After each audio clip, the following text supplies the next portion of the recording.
How's it going, YouTube? My name is Trey. Today I'm going to be showing you how the keyword final works in Java. Alright, let's get straight to the code. Alright, so we're going to start off with a class called dog. And for our data field, we're going to have final string name. Then for our constructor, we're going to have public dog, nothing in our parameters. And we're going to set name to skip. So the final keyword basically means it can't be changed.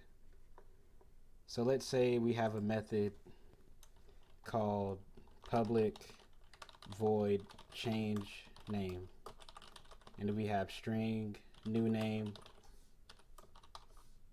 in our parameters, and then for our method we'll have this dot name is set to new name. See, Java's going to give us an error because we initialized our string name variable with the keyword final. So the name of any dog object is going to be skip. So now I'm going to show you how final keyword works with methods. All right, let's say we have a class that, So we're going to create a method called bark.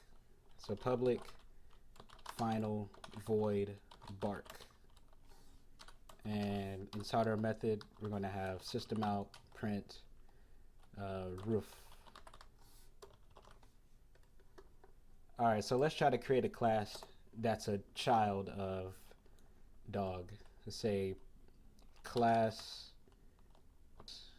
poodle.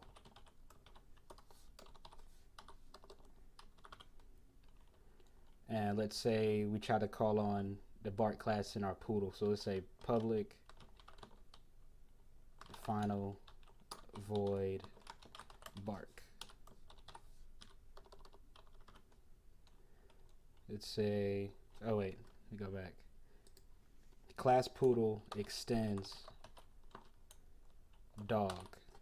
So once we extend the dog class, our poodle class can't change the bark method that it inherited from the dog class.